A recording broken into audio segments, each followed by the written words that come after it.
itu ayah bunda sekalian yang dirahmati Allah Subhanahu wa taala, ada target-target yang perlu ditentukan ya.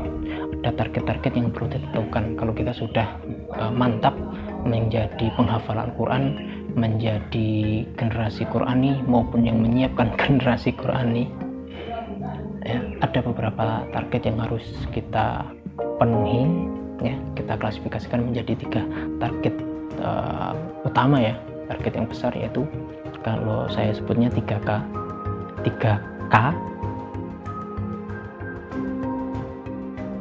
bukan 3000 ya, 3K karena inisialnya aja K nanti di awalnya, K kan 3000.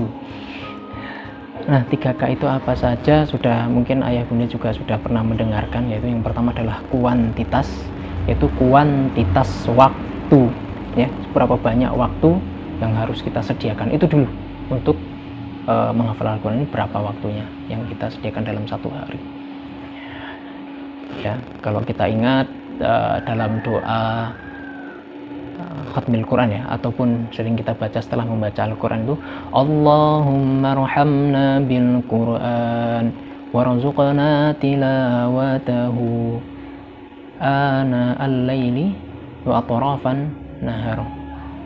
Itu salah satu potongannya, warzuqna tilawatahu ana al-laili wa atrafan nahar.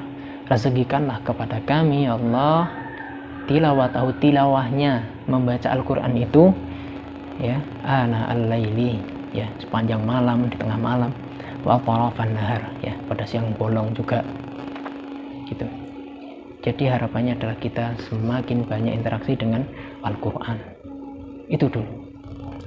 Terus kemudian yang kedua adalah kualitas hafalannya ya, baru kualitas hafalannya. Setelah kita sudah bisa memanage waktu, alokasi waktunya baik untuk Al-Quran, di situ kita tugas selanjutnya adalah untuk memperbaiki bacaan ya, bacaannya kita perbaiki.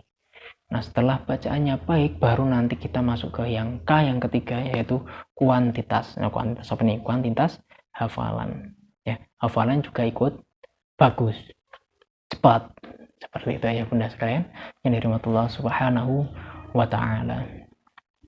Dalam satu hadis Rasulullah SAW menyampaikan ya, di sini dalam hadis tersebut ya, bahwa kualitas hafalan dan kuantitas hafalan itu sama-sama pentingnya ya. Jadi tidak hanya kualitasnya saja bagus, tapi hafalannya stuck di situ saja, tambah hafalannya ya. Dan juga tidak hanya banyak hafalannya tapi kualitasnya tidak bagus, diperbaiki hafalannya.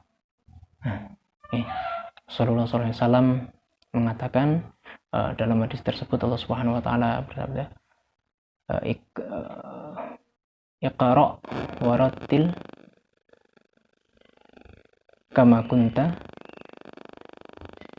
Iqra warattil wartaqi kama kunta turattilu fid dunya atau kama qala ya, fa inna manzilataka inda akhiri ayatin taqra'uha atau kama qala.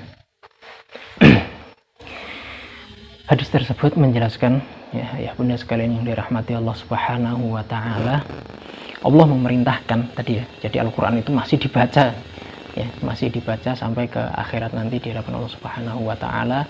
Iqra, bacalah ya, wartaqi, dan naiklah derajatmu ya, seperti sebagaimana ya kan, kunta turatilu fid dunya, sebagaimana kalian itu membaca Al-Quran itu dengan tartil di dunia. Turatilu fid dunya, kalau dengan tartil insya Allah hafalannya bagus ya, bacaannya bagus. Syaratnya itu dulu ya. Fa inna manzilataka, sesungguhnya kedudukanmu nanti di sisi Allah Subhanahu wa taala, inda akhiri ayat taqra'uha, itu sampai di mana ayat terakhir yang dapat kamu baca ya. Kalau Anas ya Anas, kalau Al-Baqarah ya berarti lebih tinggi lagi, kalau bisa 30 lebih tinggi lagi. Kuantitasnya diperhitungkan, tapi syaratnya adalah kualitasnya bagus ya. Kama kunta turattilu fid dunya, tartil bacanya cepet nggak apa-apa, yang penting tartil. Tapi dalam belajar harus pelan-pelan. Kalau sudah banyak bacaannya, kalau murojaah bil hadr boleh. Begitu ya. Insyaallah ya bunda sekalian yang Allah Subhanahu wa taala, untuk target ini yang 3K tadi itu akan kita bahas panjang lebar di video yang selanjutnya. Insyaallah akan kita paparkan lebih panjang lagi ya. Itu ayatnya yang dirahmati Allah Subhanahu wa taala yang dapat saya sampaikan. Banyak kesalahan saya mohon maaf. Al-haqqu min rabbika fala takunanna minal mumtarin. Subhanakallahumma wa bihamdika asyhadu an la ilaha illa anta astaghfiruka wa atubu ilaik. Billahi taufiq wal hidayah. Assalamualaikum warahmatullahi wabarakatuh.